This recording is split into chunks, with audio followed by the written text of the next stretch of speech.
像学他一样，是不是？跑啊！跑！不跑了！跑呀！闭嘴！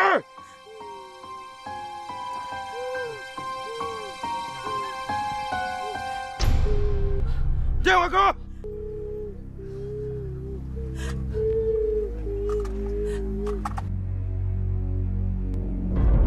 行啊，学会了报警。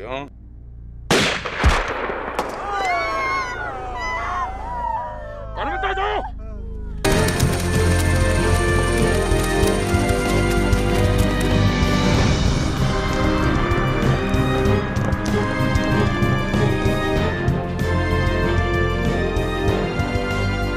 怎么样，放得舒服？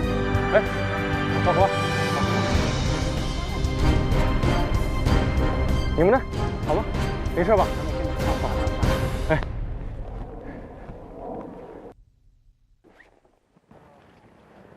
8洞洞1、8洞洞2，我们已经到了红柳村，准备派直升机派送。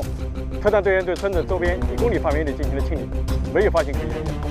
对村民反映，暴恐分子从西北方向双阳小道撤离。报告。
在这条沟里，曾经有人看见有恐怖分子留下的东西。这里啊，原来是秘密的转场通道，10几年没有人用过。再往后走，就是无人区，叫黑熊沟，10几年都没人进去过。好，重点侦查这个方向。黑熊沟。1911，1911，请报告你的位置。报告，8洞洞1，我是1911，我编队正在黑熊沟无人区以南50公里搜索，立即转向黑熊沟无人区方向展开侦查。1911，明白。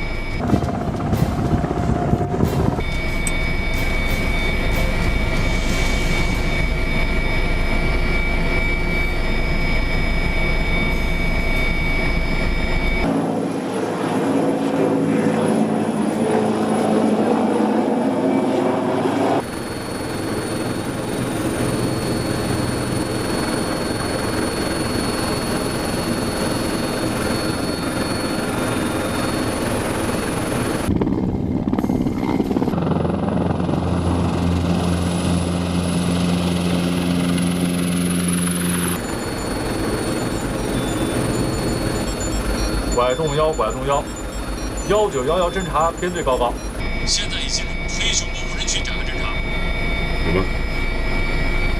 黑熊沟无人区，外动幺明白。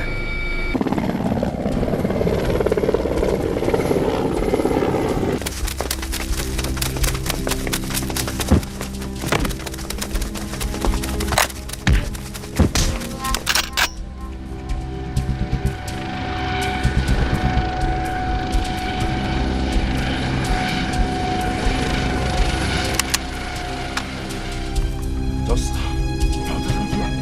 看来我们被盯上了，我们的目标太大，从小路走。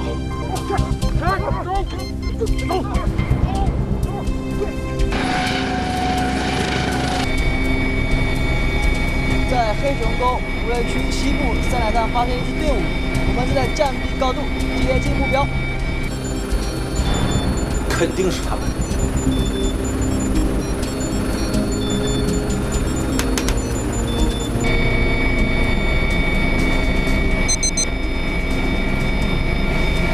191，外动幺收到，注意监视，我编队马上赶到。1911，明白。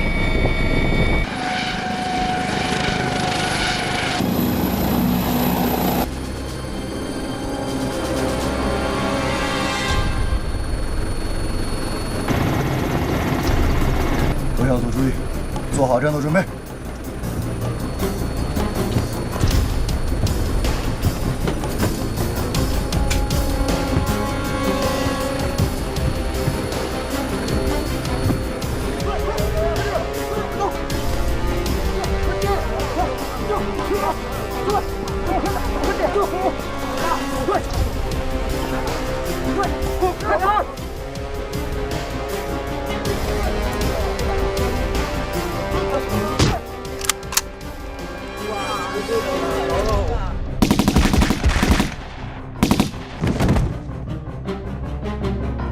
还有谁走不动的？走！快，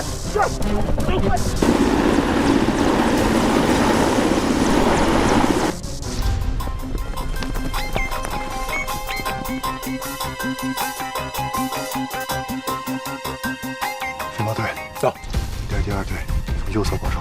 明白。响尾蛇到，你带第三队从左侧保守。明白。第一队跟着我出发。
看见了。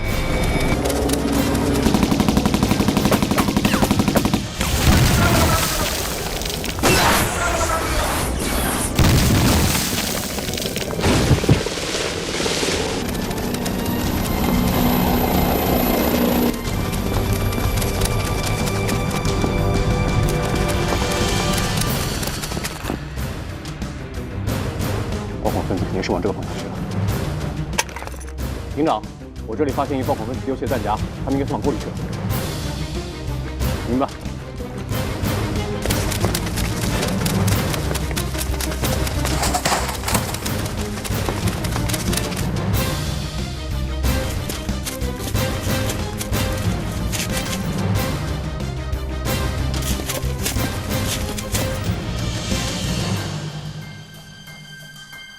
小心！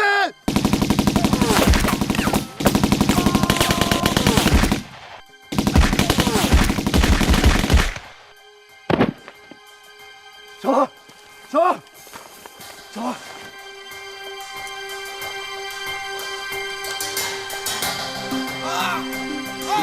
现在爆炸！医疗队，医疗队，调动药两地区有民重伤员去苏联营救，苏联营救！你在这儿照顾好他，其他人跟我来。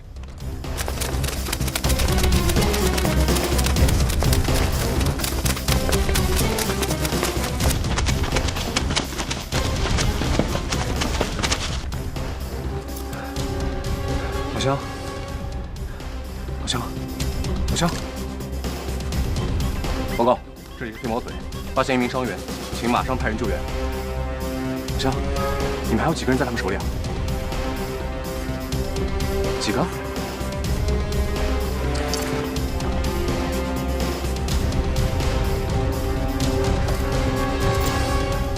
德川报，这里是飞毛腿，爆孔分子手里面还有4名人质。收到。拐动药，拐动药，我是钻山豹。爆孔分子手里还有4名人质。明白。地面和空中扩大搜索范围。收到。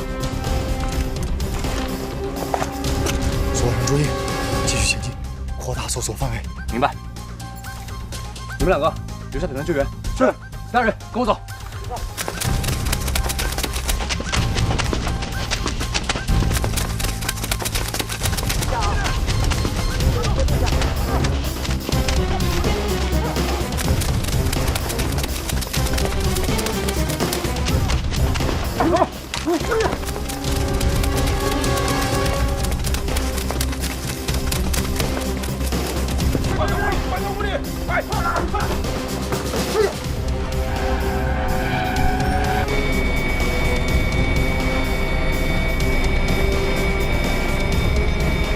管动幺，黑熊沟底河川一侧发现一组食物和石墙，有没有人员活动？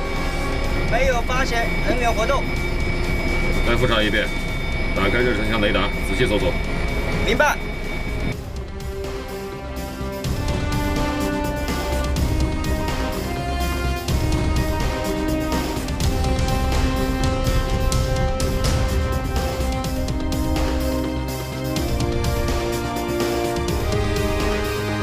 看好了啊！大先生，好。望远镜。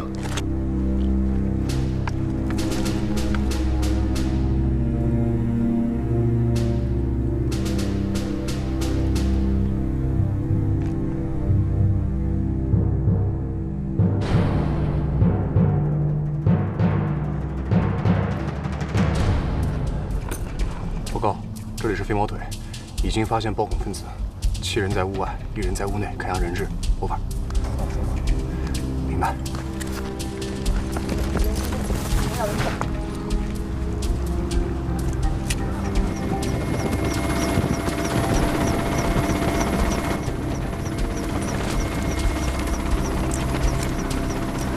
拐动药，拐动药。这样，我先返回空中指挥部，升空指挥。飞毛腿，条尾蛇，你们带着你们的人在外围继续行进，有什么情况马上向我汇报。明白。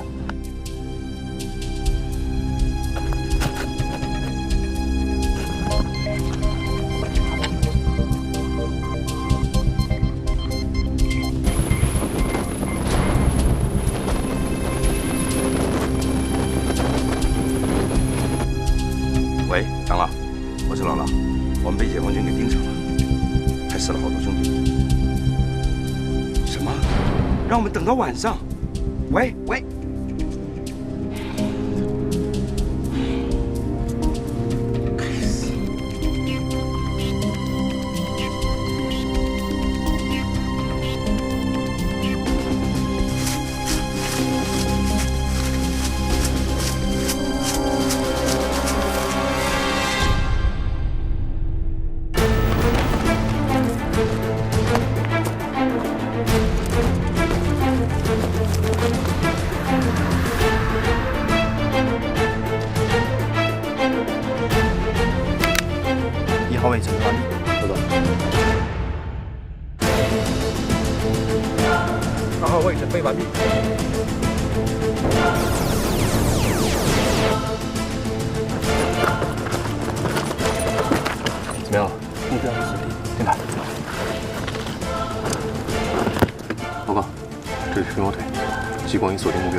拐动腰，拐动腰，一定要确保村民安全，不能强攻。拐动腰，明白。导员，一定要确保村民安全，不能强攻，知道怎么办吧？拐动腰，拐动腰。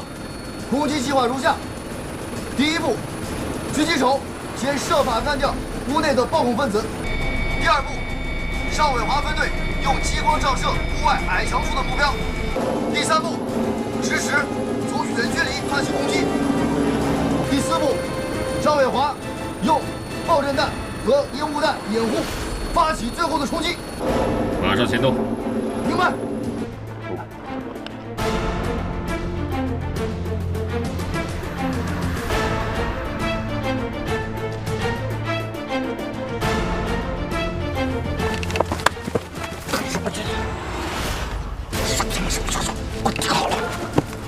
时机成熟就分享。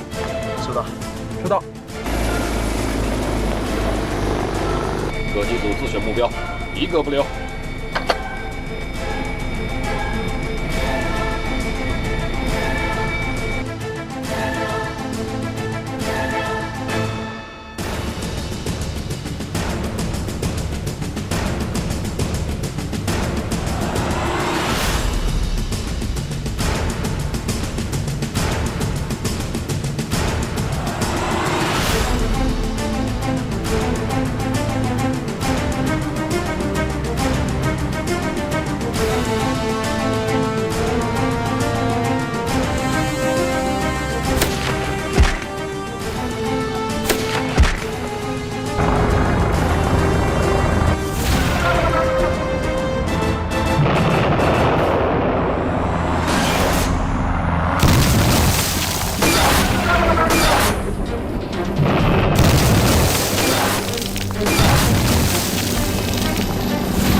把手分开，走。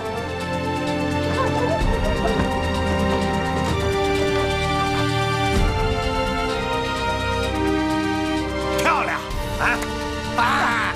好。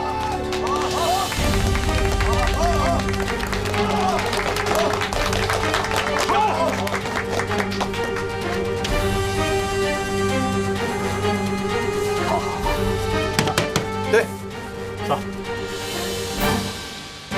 把手举起来，带走。去，走。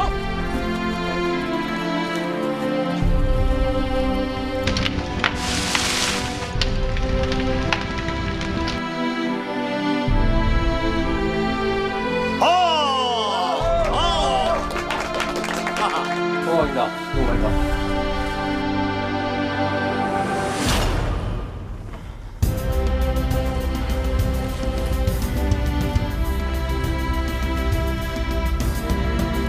你就是那个姥姥。对。带走。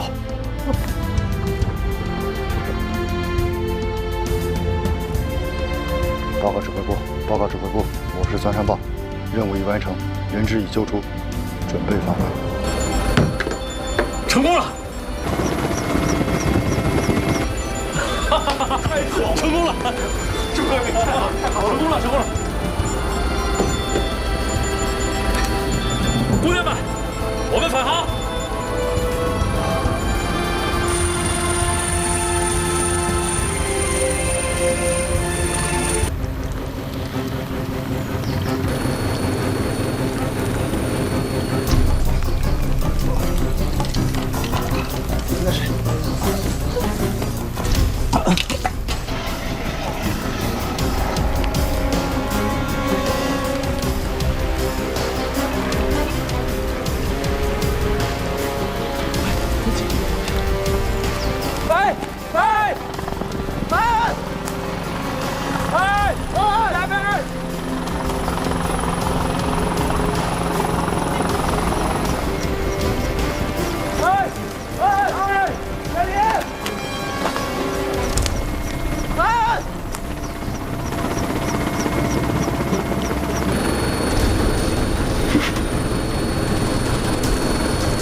点困难。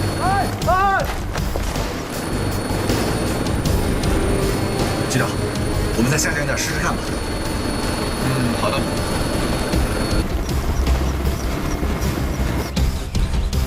王子，我是指挥中心，情况怎么样？报告指挥中心，我们已经发现了伤者和2名驴友，但是现在下面情况比较复杂，谷底全是乱石，根本就没有可以降落的地点。山谷里一共有几个人？我们只看到3个人，一个是下士伤员，还有2名下士驴友陪伴在伤者身边。不好，大队长，山体上的油层在加厚，这是要下雨啊！如果再看不清两侧的山体，这直升机摇摆不定，将会有撞山的危险。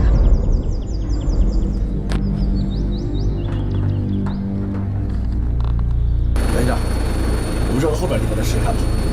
好。杨军局长，我是江海。如果情况复杂，确实不适合降落，请你立即返航，立即返航。明白，立即返航。接后方指挥所。团长，我是江海。天门山峡谷地形极其复杂，杨军他们已到达伤员所在高地上空，但无法降落。山体现在出现积雨云层，有降雨的可能。前方指挥所决定暂停直升机救援行动，我已命令机组返航。情况我已经清楚，刚接到军部通知，军部指示，在天平山附近训练的特战旅派出一支小分队增援你们。直升机返航后，原地待命。是，原地待命。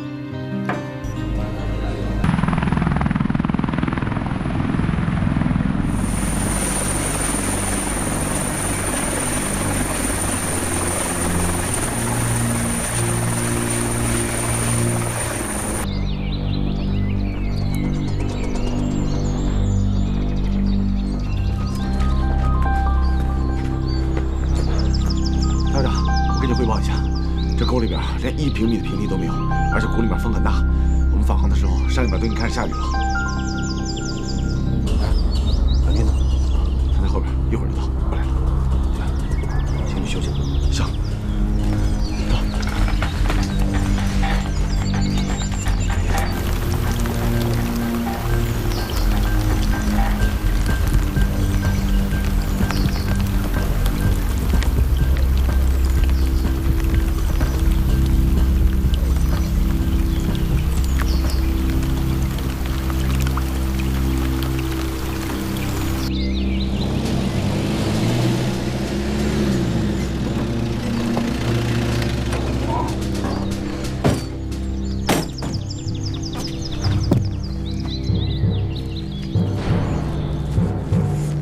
特战分队的吧A集团军特战旅一营副营长严建行受命前来报道。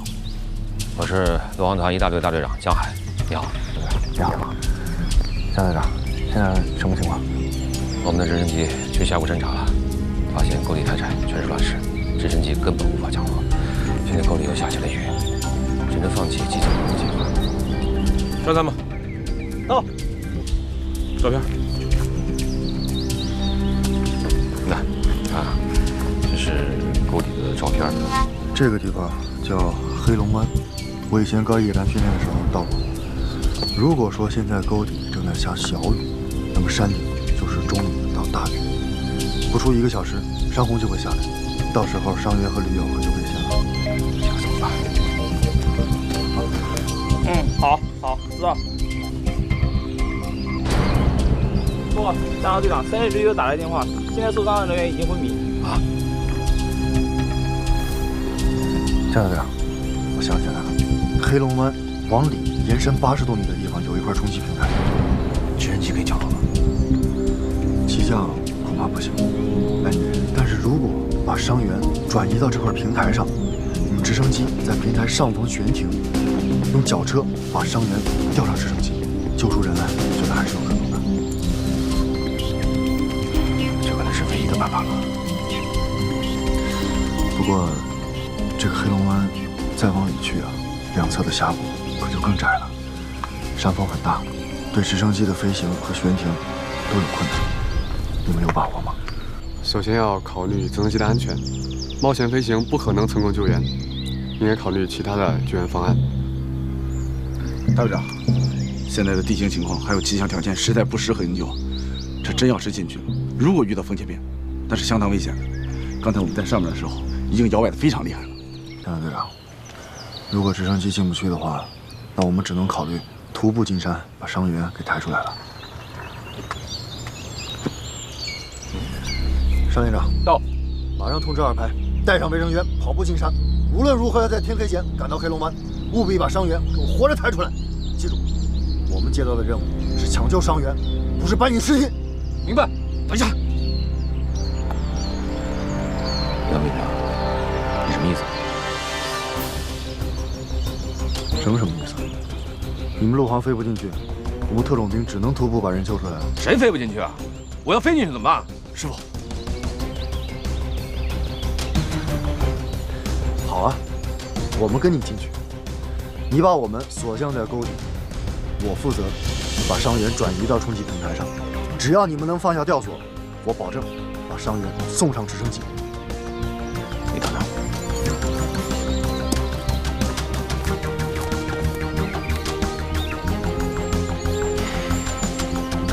团长，我是江海，有一个紧急情况向你报告。请讲。目前伤员已经昏迷，山里开始下雨，如果不尽快救出伤员，山洪爆发，伤员河里有数军将不堪设想。特战队的袁副营长提出一个可行性的营救方案。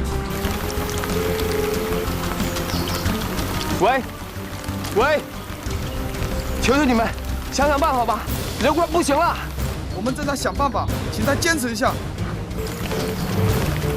喂，江大队长，伤员快不行了。江海的请求再一次把左童军逼到了悬崖边上。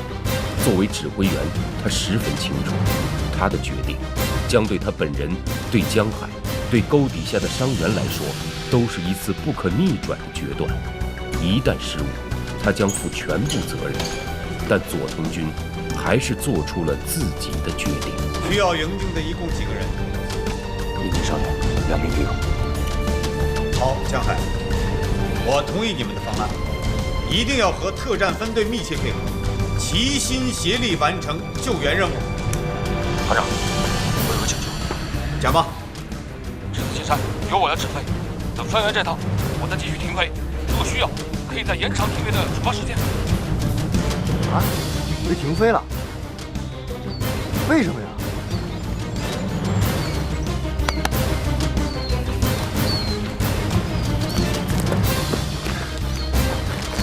怎么了这是？哎呀，是这样的，上次参加南检3号的军事演习，我们大队长违抗命令擅自行动，带领我们陆航编队攻击了敌军的坦克团，还干掉了敌军1台电子干扰台。最后被人用健康导弹给打中了，这不就背了个处分，停飞2个月，到现在这停飞令都没撤销呢。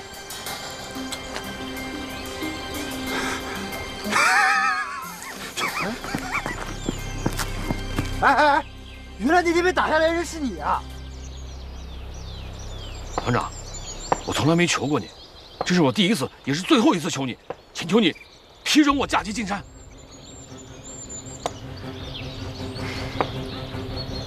团长，你要是再不同意，我就……你急什么？谁说我不同意了？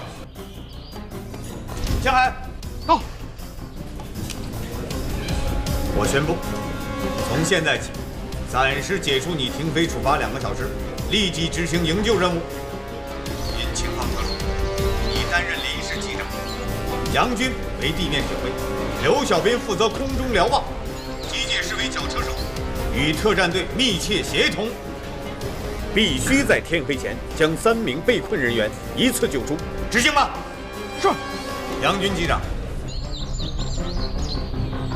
由你根据当地气象条件指挥救援行动。是。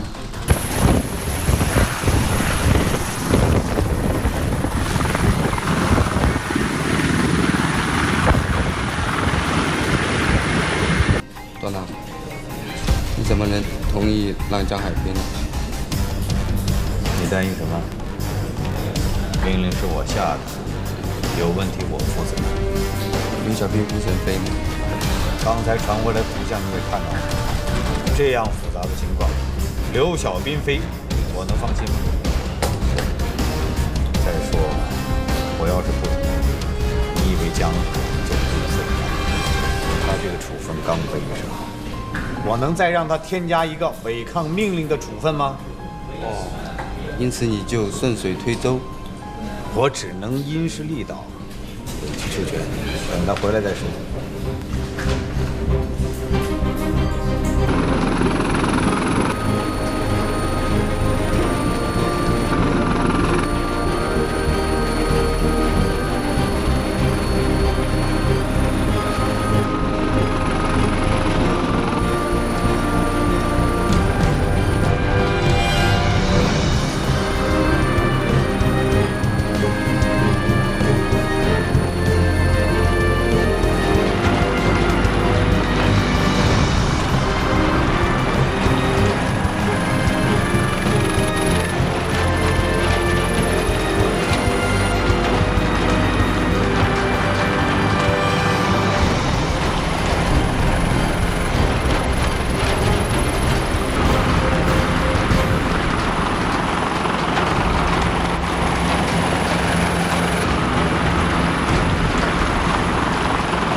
你们俩有事吗？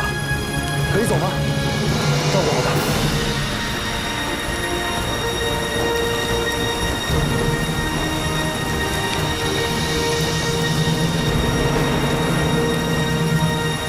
加大队长，加大队长，我们一到沟底，请你们守空等待。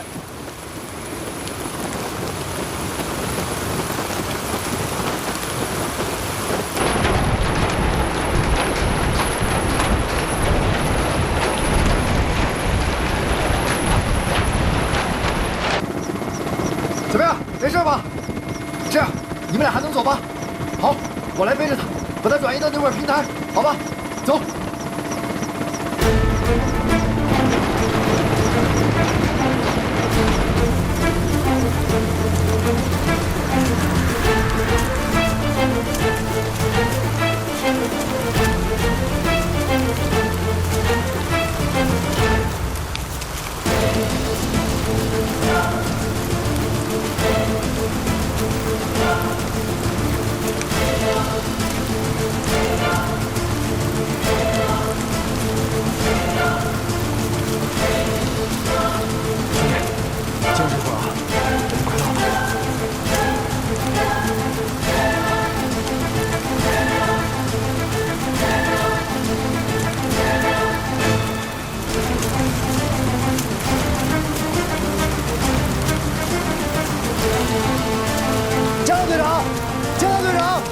我们已经到位，你们可以降低高度，放下脚车。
把袁副营长一起拉上来，一起回去。是。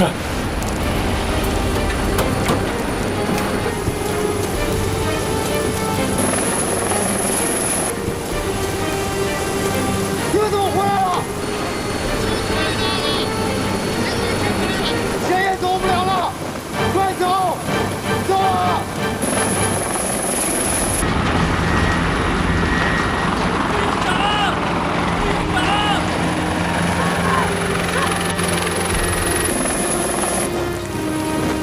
走！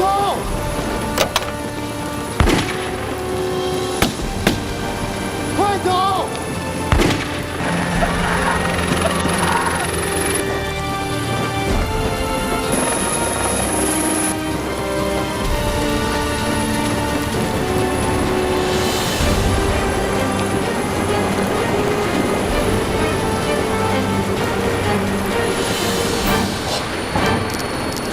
伤亡爆发了。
袁副营长，袁副营长，袁副营长，袁副营长，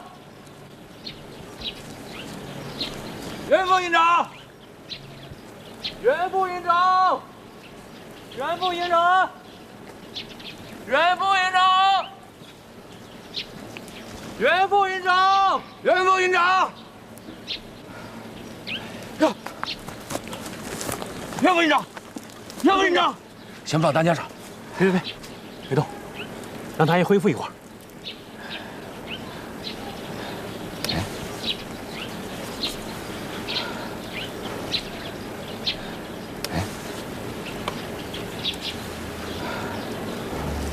他是用这个小镜子报的信。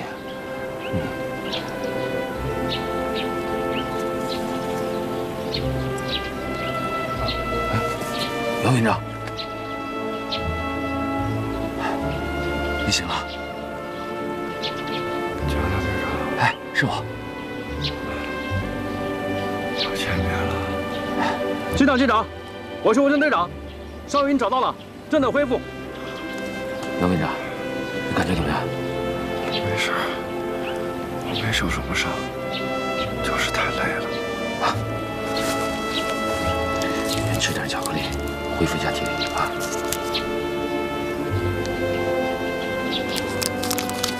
如果今天再找不到你，我都准备去烈士碑前给你送花圈了。阎王爷呀，嫌我长得太难看，你不要我。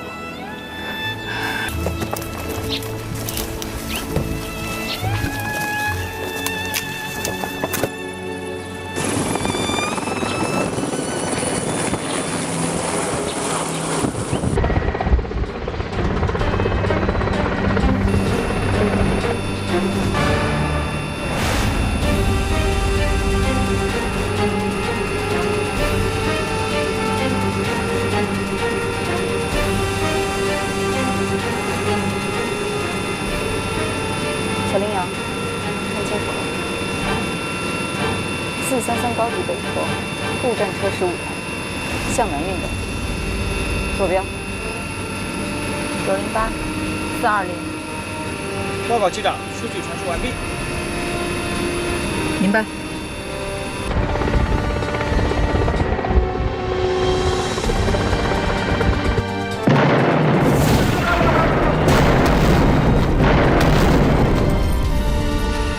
姐，我们打得太准了。炮兵打得准，首先是咱们侦察情报准。打好。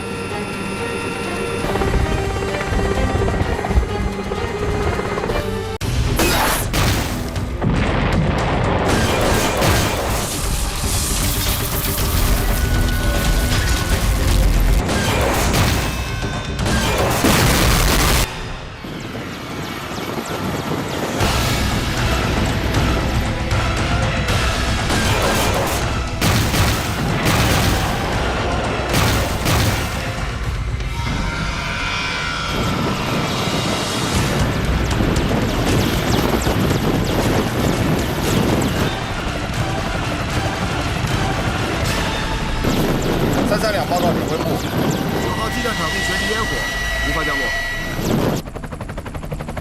332，另选急降点，或采用锁降。332，明白。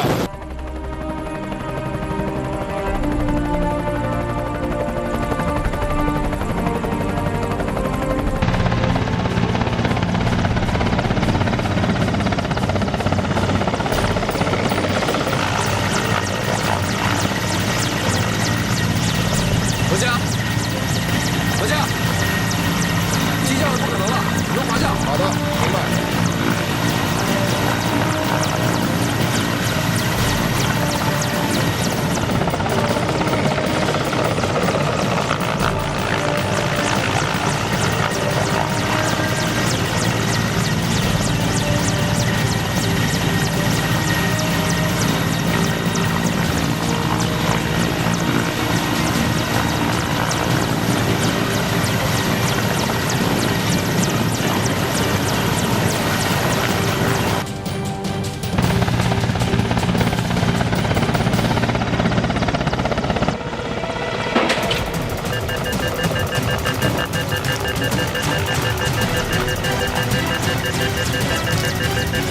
朱旅长，发动机有故障。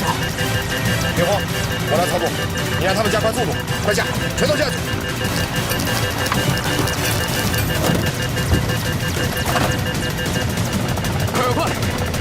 快下！发动机有故障，机长要你们都下去，全都下去！快下！报告指挥部，发生特警。目前故障不详，机身抖动得很厉害。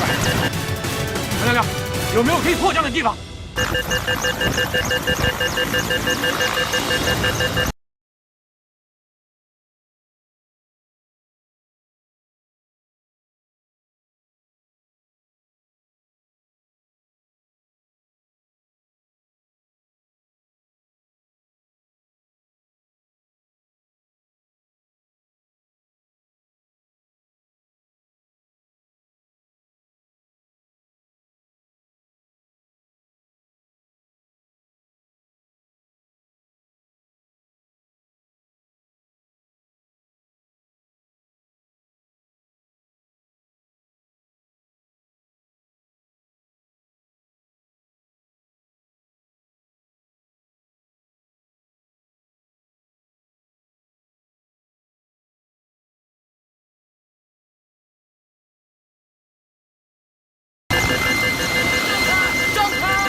好，老庞，那这事儿啊，就这么定了。挺好，挺好。江海要是结婚了，也就有所顾忌。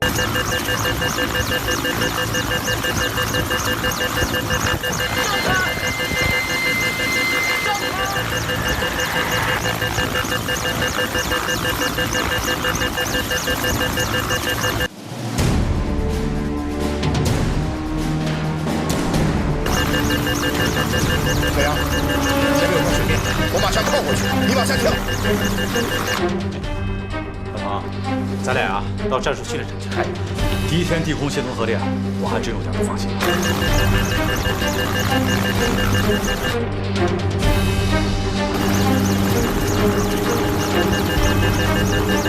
加油！传球！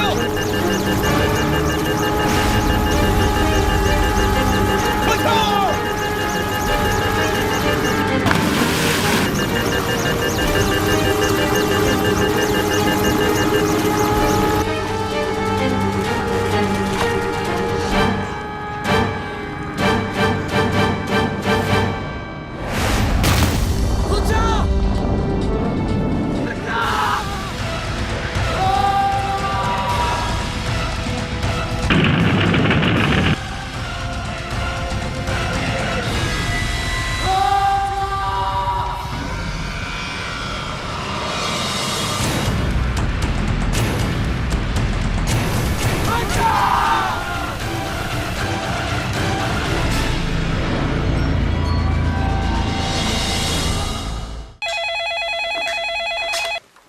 喂，我是庞副旅长。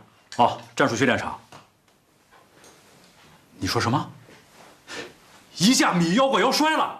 你机上有多少人？有伤亡没有？机长何家牺牲了，副驾驶跳出后受了轻伤。走。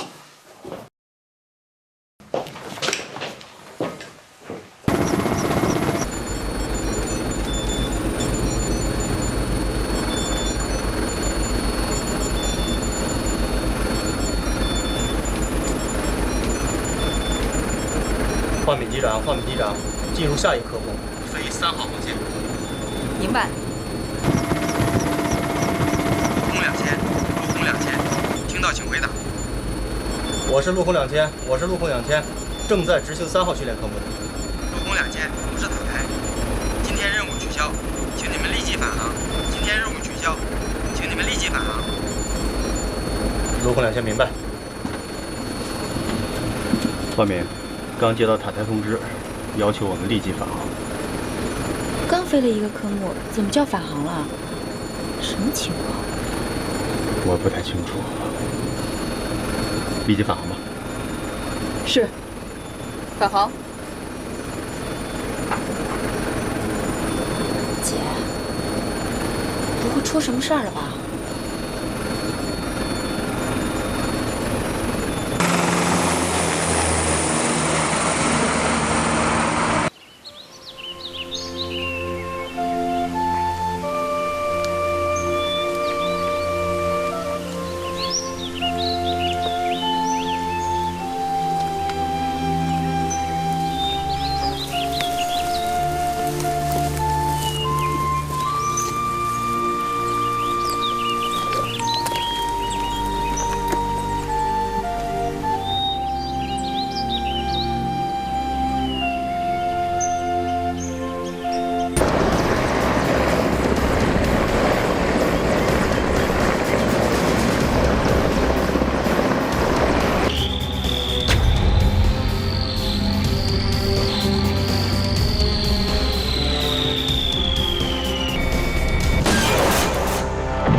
唐威终于接受了袁剑行、江海他们的背叛，主动与 C 集团军指挥所沟通，统一了战术思想。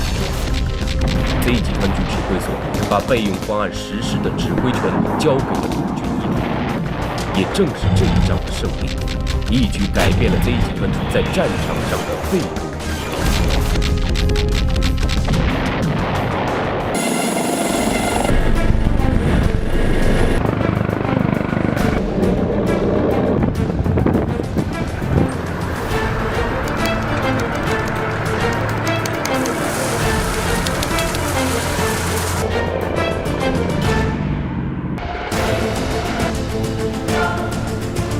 这是罗航团。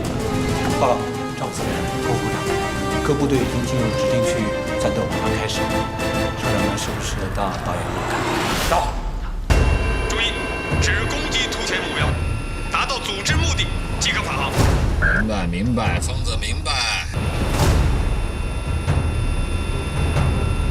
师傅，我们可偏离航线20度了，马上进入战区，这样可以避开敌方雷达，我们能侧面迂回过去。偏离了这么多，我们要不要向团长汇报一下？哪那么多事儿？疯子，请报告所在位置，飞行状况。报告老猫，编队进入6号空域，飞行状况良好，报告完毕。到达作战空域后，立即报告目标位置、推进速度、装备数量。疯子明白，报告完毕。疯子，是否偏离航线？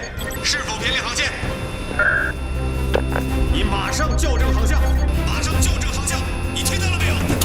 哎，你怎么把它关了？不听他啰嗦。这个是团长的命令啊！一路上光听他得不得了，我还打不打仗了？通知东2、东3、东4号跟点，我们从5号站区东侧丘陵地带绕过去，从地平亚头团的侧方进入，隐蔽接地后发起攻击。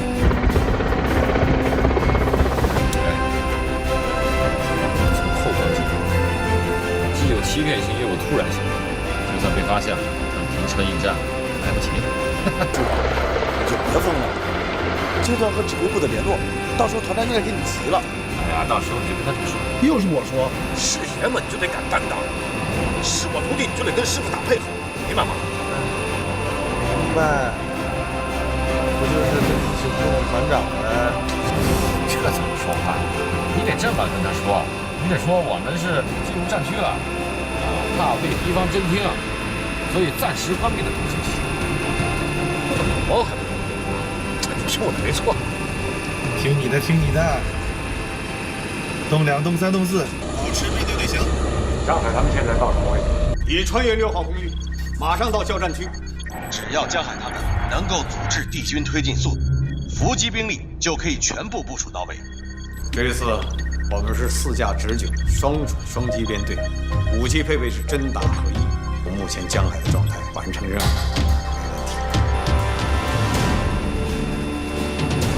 都到位了吧？到位了。好，各机示意，按演习预案，敌坦克团就在我正前方4公里处的3号公路上向南开进。我们越过丘陵后，坦克团侧后方进入，攻击目标确定为车队前4辆坦克。攻击顺序：由我首先攻击第4台车，东2号紧跟，攻击第3台，东3号攻击第2台，东4号攻击头车。攻击目标和顺序都清楚了吧？东2明白，东3明白，东4明白。好。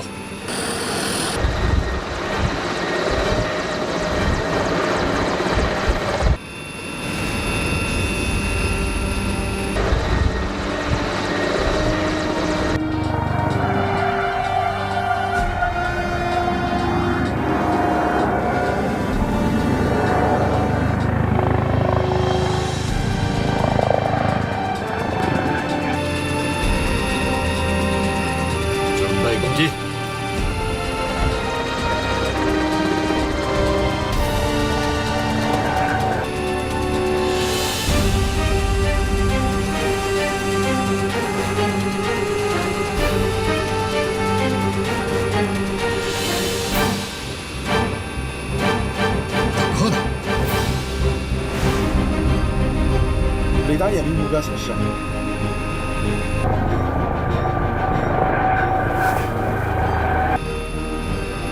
师傅，我们是不是把位置搞错了？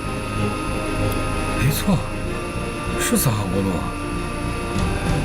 那时候我们来早了，坦克团还没有开出来。不会吧？有没有可能我们迂回机动飞过了，坦克团早就开过去了？可能我们进入5号战区没多远，一个西装满营的剑士团至少也得5公里长，不可能这么快就开过去，连点烟尘都没有。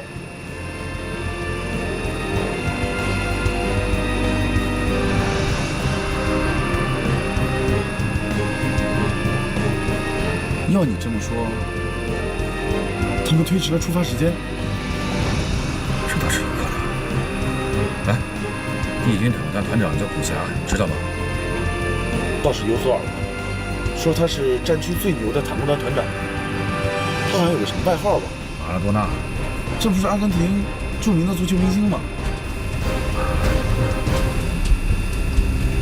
东三东四注意，马上沿3号公路南北方向延伸搜索。东2号，3000米空域警戒。要不要向指挥部报告？先等等，摸清楚情况再说。报告东1，我是东4，向北延伸20公里，没有发现装甲目标。报告东1，我是东3，向南延伸飞行16公里，没有发现任何目标。扩大搜索范围，扩大搜索范围。马拉多纳已经按演习规定的时间出驻，阿尔蒙红军的首领们还在小沙河一带排兵布阵，还在爱玉啊准备响叮中的盛宴呢。那这么说，我们上当了？这个玩笑可是开大了。老包，我是分子，敌军坦克根本没有在3号公路出现，我正在扩大搜索范围。报告完毕。怎么可能啊？团长，江海他们正在扩大搜索范围，告诉江海，不能进入敌军边防区，免得打草惊蛇。武侠是个聪明人，一旦发现我们在找他，肯定会改变行动计划。团长，敌军的行军路线情报可靠吗？绝对可靠，这是网络侦察组前天实施黑客渗透时截获的。武侠战术方案很明确，他的1、2两个营就是要从小沙河一线突进。我在小沙河设伏，应该没错。命令江海按原路返航，另派无人机继续侦察。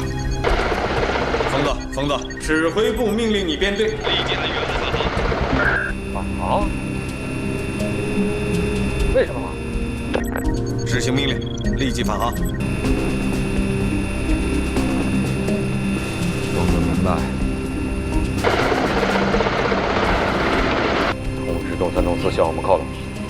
东2继续空中警戒。你不准备返航？空手回去，你愿意，我可不愿意。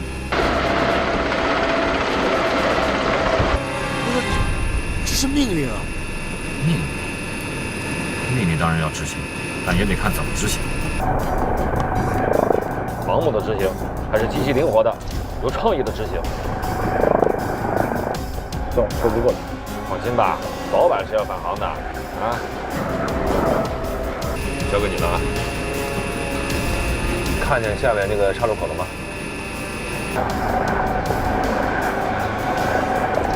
看见了，怎么了？下去看看。什么？落地啊？叫你下去就下去嘛。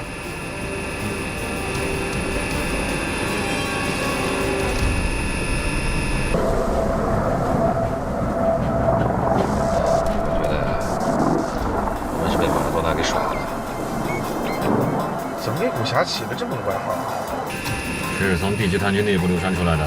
据说有次化战区演练，武侠率领一个坦克营快速突防，攻入敌方区，巧妙地绕过3处雷区，又连续击破了对方3辆坦克，最后直接把坦克车开进了对方的指挥所里。他的这场战役让人想起了著名的马赛回旋，韩代连续过了6名防守队员和守门员，最后一脚破门。所以喜欢足球的敌军参谋长就称他为军中的马拉多纳。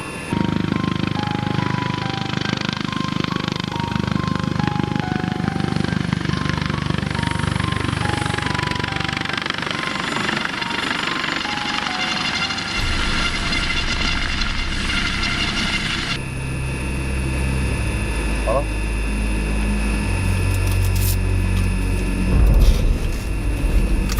小心点啊！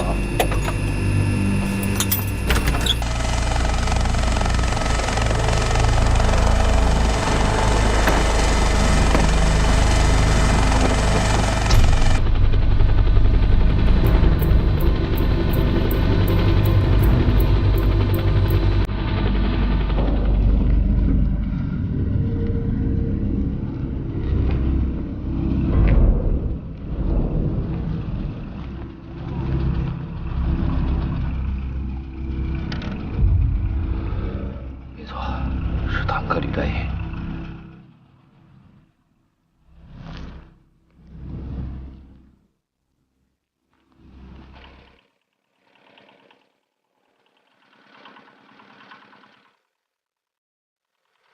老乡，部队在这里演习，你知道吧？知道。从这里过很危险的，坦克很快就过来了。坦克啊，坦克早就过去了。都过来了？你怎么知道的？昨天晚上过去的，过去半宿了。哦，他们去哪儿了？往西边去啊。西边不是山区吗？往山里去啊。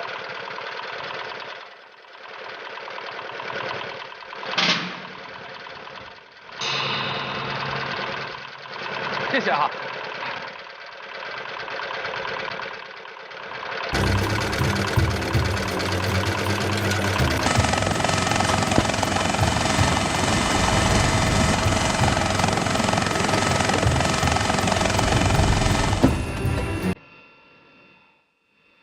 怎么样？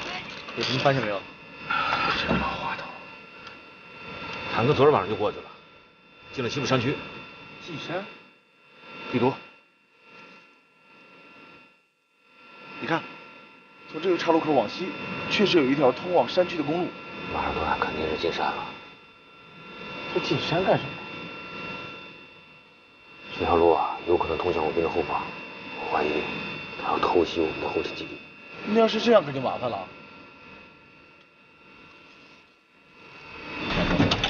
老毛，我是疯子。什么情况？快说！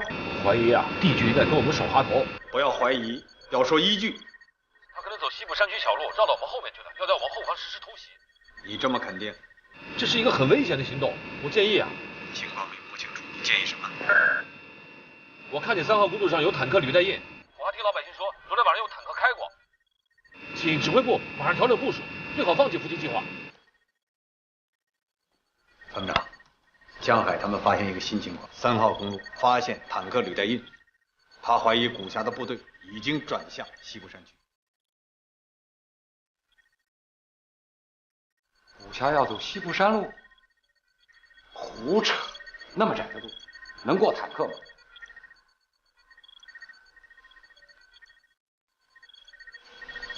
江海大队长，我是参谋长。你在天上飞着，怎么可能看清公路上的履带印？我降落在3号公路旁边，我亲自在公路上查看的。什么？你落地了？是的，我判断敌军有可能从西部山区绕到我们后方。你看见坦克了？没有，但是我听老百姓说了。听老百姓说的？我看他真是疯了。我是疯子，首长，请指示。骂你们都能听出来，严谨点。仅仅是听说就能得出这样的判断？一个飞行员干起了侦察兵的活，真是头一回听说。你叫江海他们马上返航，继续在3号公路上逗留，只会暴露我们的意图。是。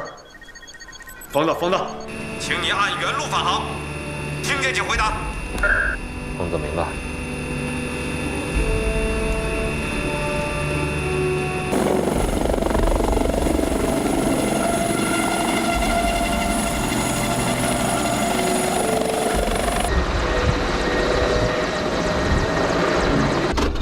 江海说的没错，这回 A 集团军被 D 集团军坦克团长古霞耍得不轻。早在演习发起前10个小时，狡猾的古霞已经率领他的坦克团进入了西部山区，利用夜色和山林掩护，悄悄向 A 军后方长驱机动。A 军指挥部竟然一无所知，还按计划在小沙河一带设置伏击场。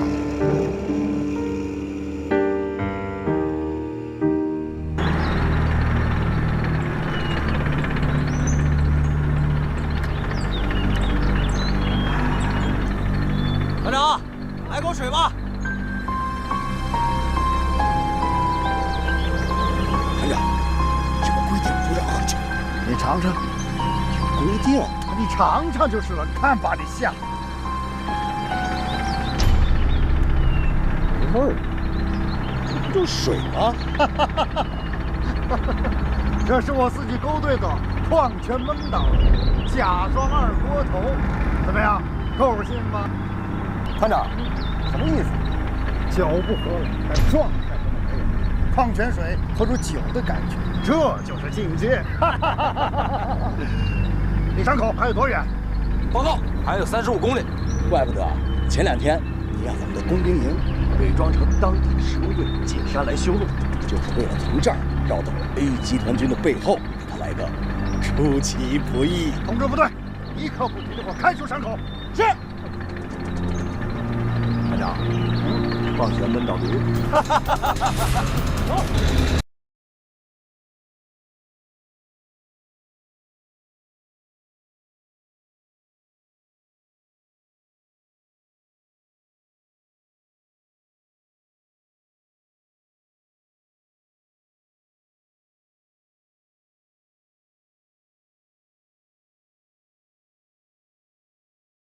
那不是在消除痕迹吗？哎，副营长，我们要不要整他一下？首长要求我们不站边只讲军，摸清楚他们意图再说吧。明白。参谋长，我觉得江海报告的情况应该引起我们的警觉。报告情况可以，但做出判断是指挥首长的事。你同意他落地的？我也是刚知道。报告。参谋长，刚收到电子侦察分队报告，敌军坦克部队已从3号公路向我前沿推进，无人机发来了实时图像。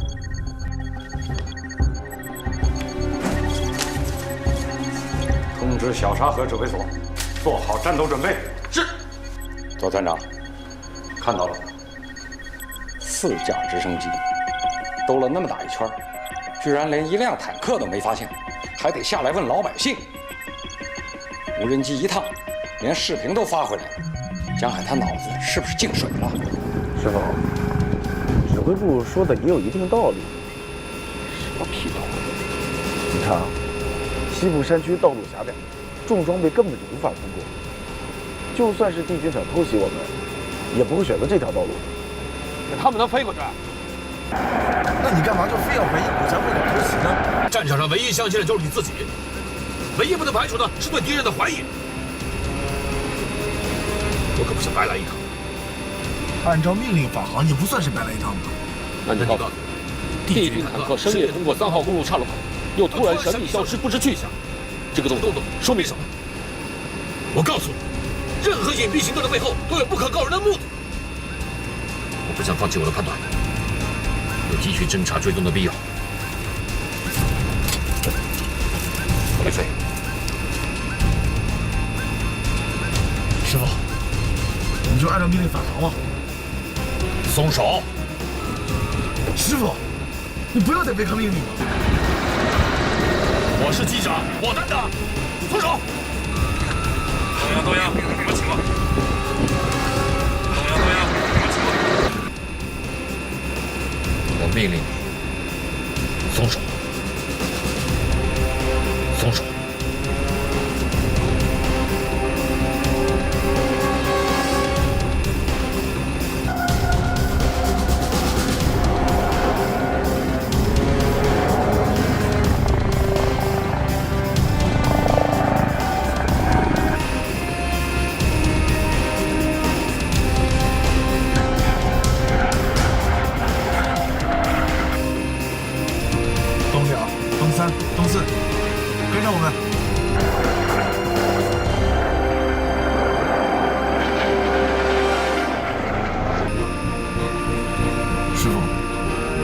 干嘛总要跟团长拧着呢？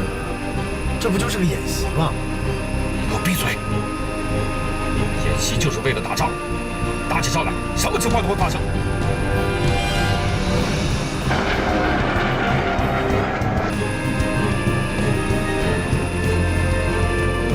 你看到没有？公路和桥都是加固过的。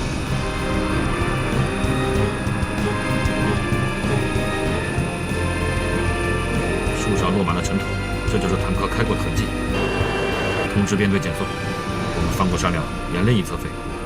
这片山谷我们从来都没有飞过，如果离开了公路，我们就更不好判断方位了。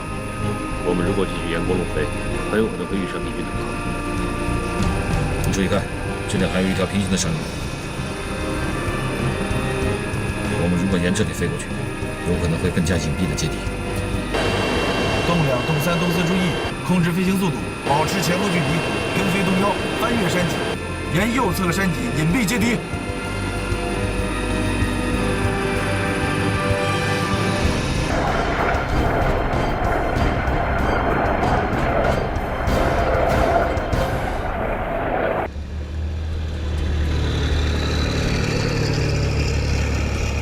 参谋长，三营现在到什么位置了？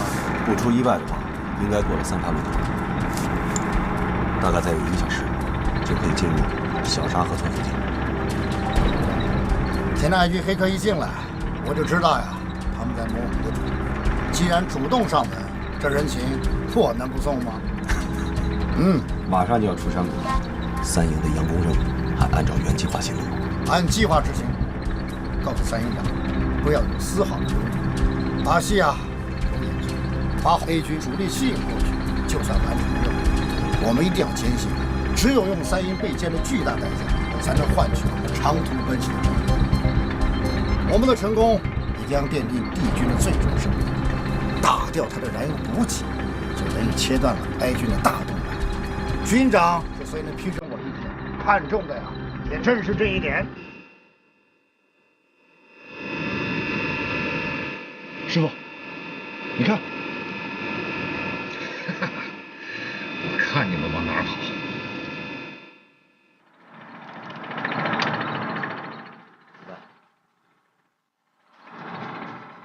一营各车注意，报告展开位置。报告，一营进入攻击位置，2连正在跟进展开。通知电子干扰分队实施全兵干扰，防空分队打开雷达。明白。电子干扰分队实施全兵干扰，防空分队打开雷达。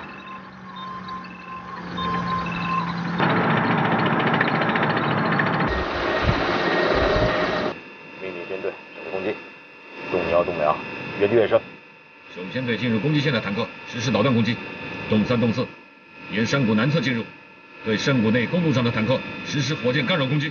等一下，师傅，这毕竟是演习预案之外的行动，我们还是先请示团长。恐怕来不及了，敌军坦克已经在开阔地集结展开，非常有利于我们空中打击。如果让他们发起冲击，我们可就被动了。你听我说一句话啊，刚才咱们擅自行动，团长已经很不满意了。现在呢，我们又改变了返航路线，绕道飞行，这团长一点都不知道。如果再不请示就发动进攻的话，这错误犯的可就越来越大了。你怎么老这样？才怕狼虎马虎的。那请示了也是打，别打别请示不行吗？师傅，你现在正是正营调副团的一个坎上，不能一错再错了。毕竟这只是演习，又不是真正的战争，你没必要冒这个风险。你现在报告团长，团长也做不了主，他在请示于参谋长，参谋长在请示军长，黄花菜都凉了。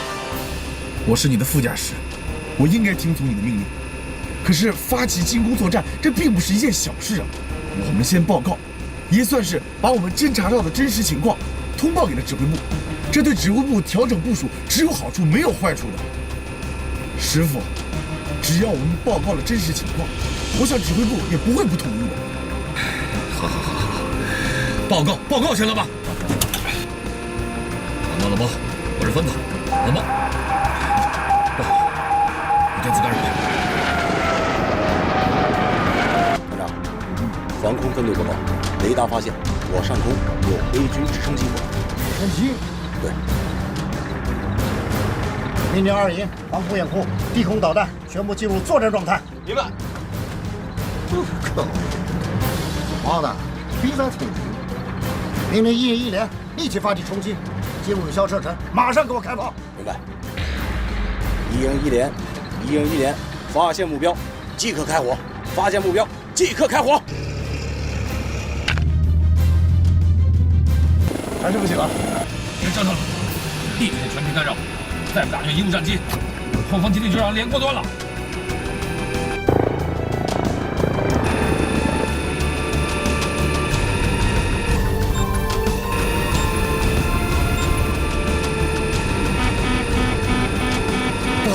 我们被雷达锁定了。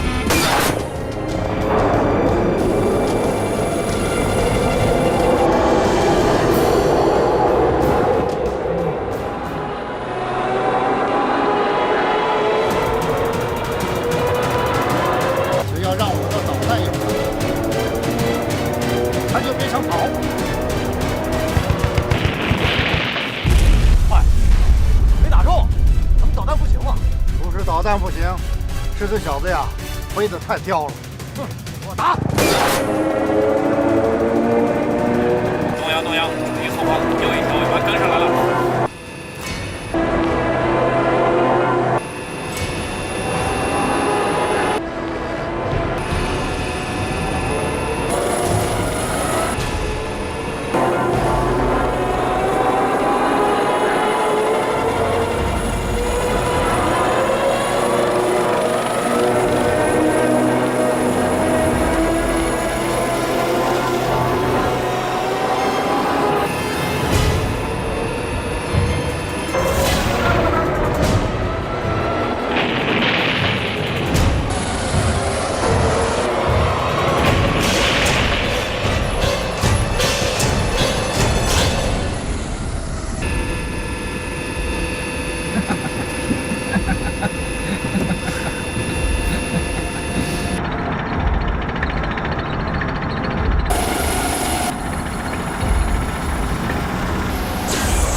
咱们陆航团的车，他们来了，不就急了，没有跑道。我们现在是第3方监队，不攻不来，打谁都没商量。那是，我们就扶山帮你对一下。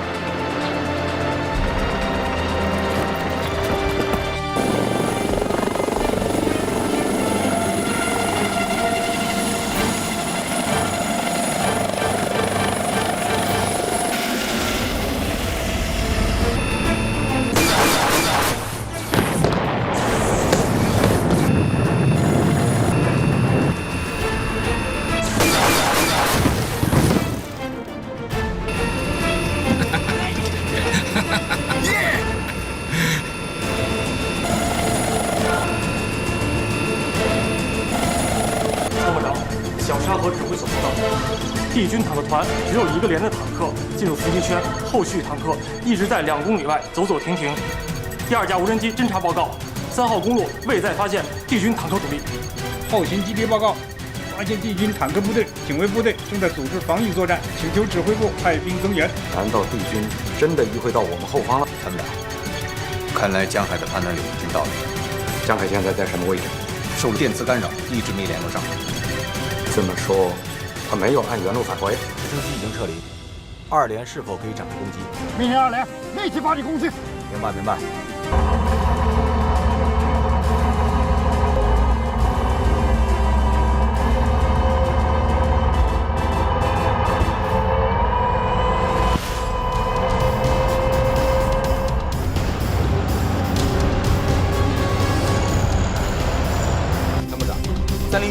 308、309进入有效射程。团长，2连各部已进入有效射程，请求开炮。等等，再靠近点，再向前推进500米。团长，直瞄没问题了。我让哀军兄弟们看清楚来势汹汹的96A 坦克军什么样子，让他们知道什么叫马拉多纳的长驱直入，什么叫泰山压路，什么叫铁流洪水，什么叫不知所措束手就擒。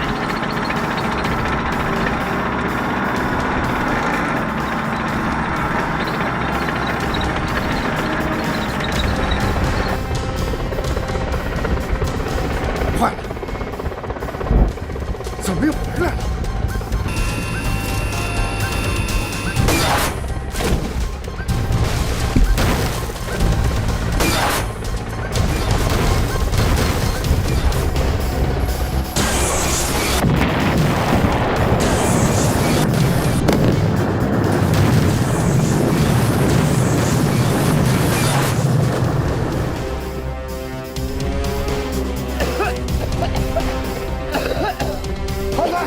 这样不行，强行进攻，地面上坦克都变成直升机的活靶子了。通知各分队立刻转入防空作战，谁干掉敌军，为爱再说。团长，我们指挥车通信系统完全瘫痪，无法与各车进行联络沟通了。各车注意，我是团长虎侠，立刻转入防空作战，立刻转入防空作战。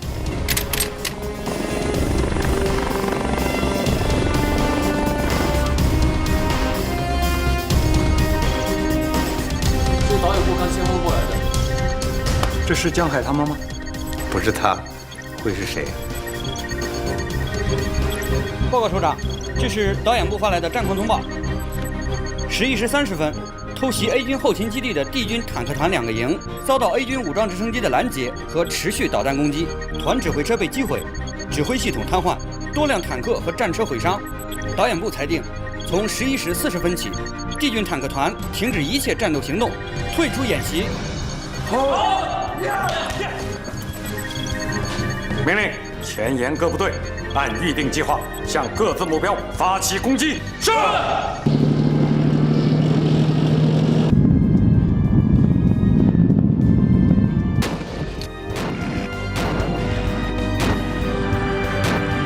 跟江大队长联络上了吗？报告还没有，敌军电磁干扰一直没停。都退出演习了，他们还干扰啥？联通后，叫江海马上返航，不得延误。参谋长，就是沟通不上也没关系，再过10分钟不返航，油都不够了。这一点，江海比谁都清楚。我要的是一个圆满的结局，不想再节外生枝了。明白。螳螂捕蝉，黄雀在后。虎侠精心谋划的偷袭行动，因江海的突然出现而功亏一篑，并导致了敌军的全盘结束。如果江海就此收手，安全返航，或许还能功过相抵，减轻处分。偏偏他又来了个搂草打兔子。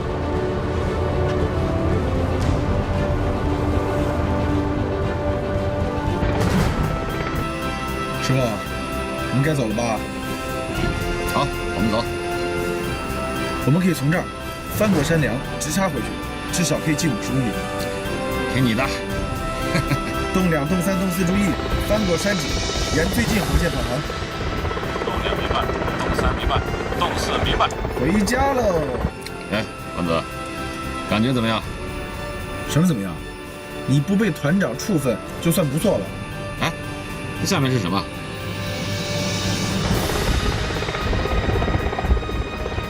好像是敌军的电子干扰台。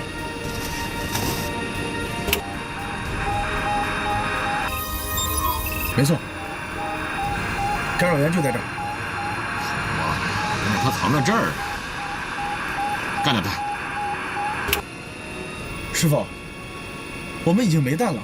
再说演习也快结束了，但他还在释放干扰，说明战斗还在进行。我没弹没关系，重量机上还有火箭弹呢。这样，我们俯冲佯攻，重量随后攻击，搂草打兔子，扩大战果。这演习都快结束了，他干扰不干扰的跟我们有什么关系啊？我就不爱听你说这话。什么叫没关系啊？漏掉一个敌人就留下一个隐患，说不定明天你就栽在他手里。干扰我一上午了，我不打他打谁啊？我看呀，你是没仗打憋得慌？是，我早就憋疯了。通知栋梁，战术88要动。栋梁注意，栋梁注意，目标林中干扰台，执行88动战术。栋梁明白，战术88动。电子对抗是把双刃剑，在干扰对方的同时，也对己方通讯产生影响。显然，帝军电子对抗分队就始终没有收到坦克团已退出演习的通知，仍然保持着作战状态，不幸躺着中枪。而惹是生非的江海也没落得好下场。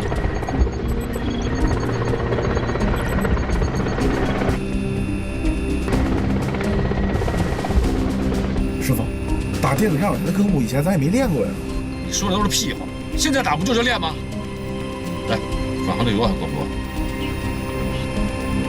返航是勉强够，要是再遇到别的情况，可就说不好了啊。行了，够回家路费就行。下去了。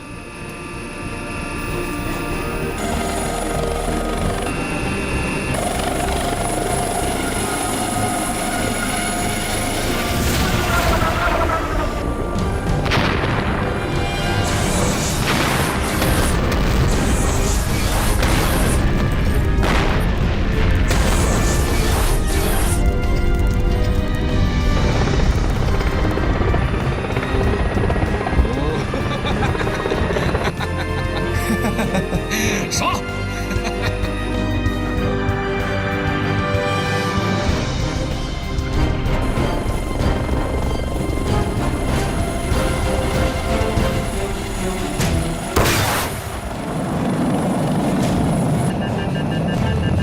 不好，我们被导弹咬住了。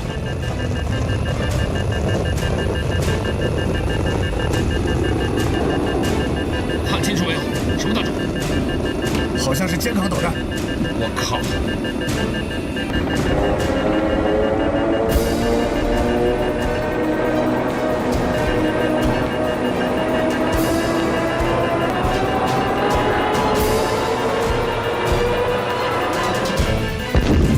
坏了，我们被击中了！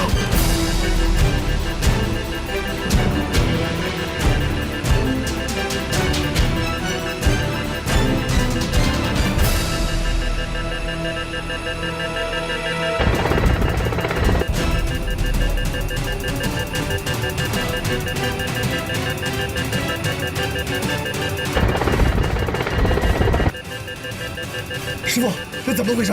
总局拉到头了，胜利还是不错。翻越山脊是不可能了。二台是不可能了，尽量保持平飞，冲出山谷。从山谷绕过去，油料肯定是不够的。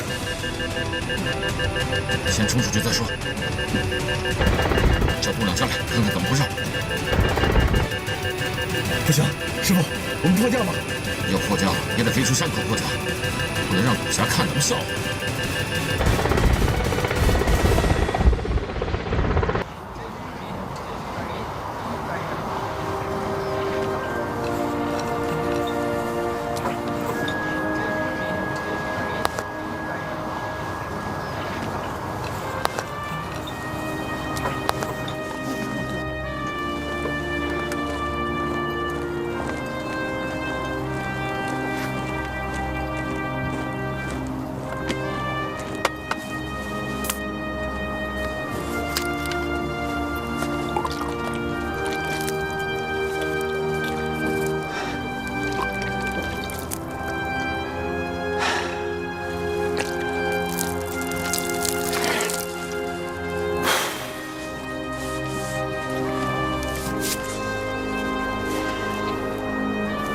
团长，指挥部来电，让我们晚上必须撤回驻地，明天一早开总结会。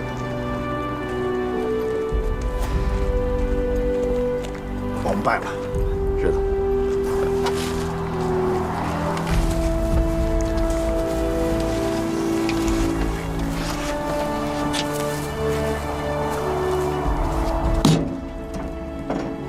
海军陆航团，我早晚要报这一箭之仇。哎，团长，你看，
位子。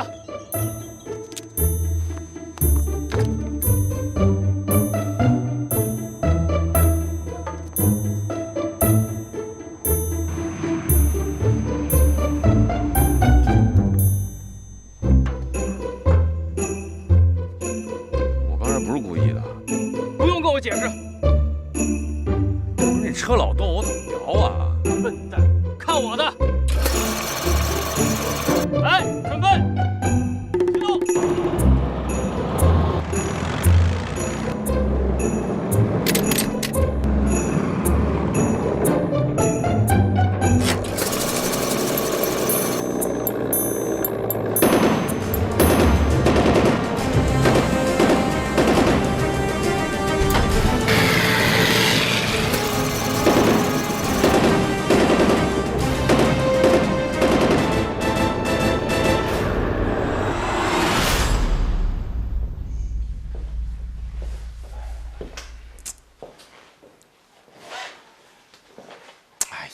你就别老在这盘旋了。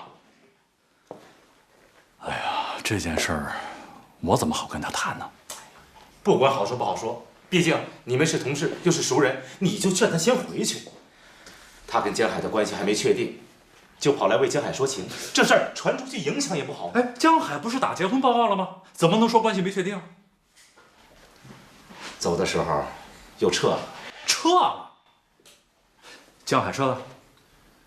傅颖愣是什么都不知道，你说这叫什么事儿啊？原来是这样。好，我去跟他谈。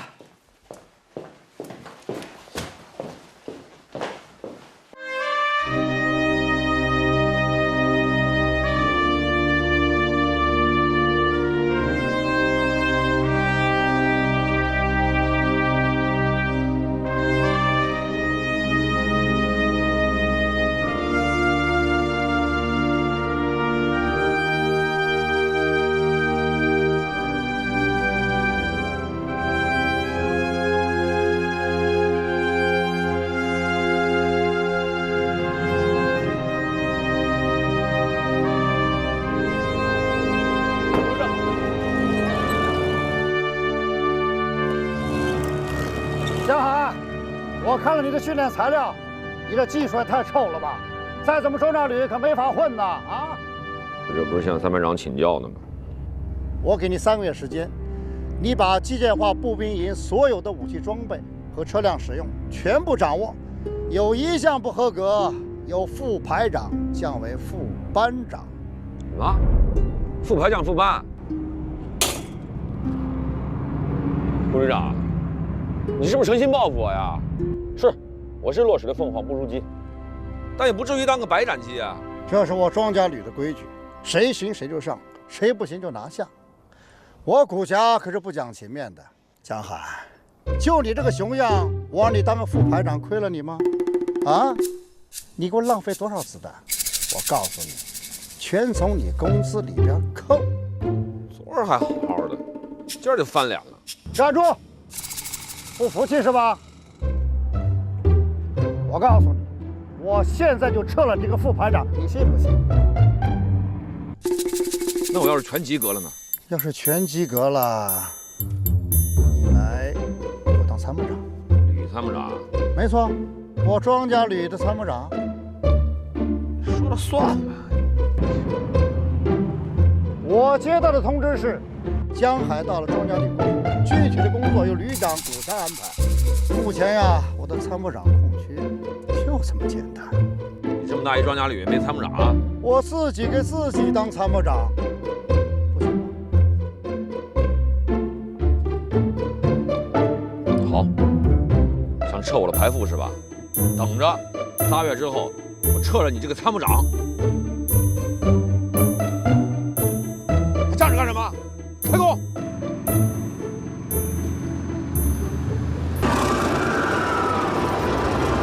准备好了吧？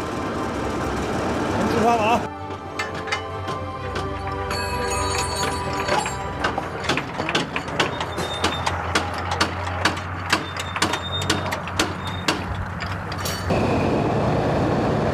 队长啊，你看，哟，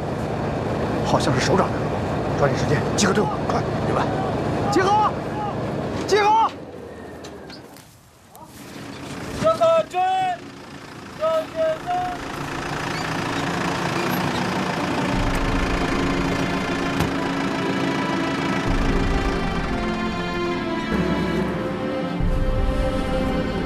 首长同志，第一集团机坦克团参演任务完成，准备撤离，请指示。坦克团团长顾霞，请稍息。是。扫训。顾团长到。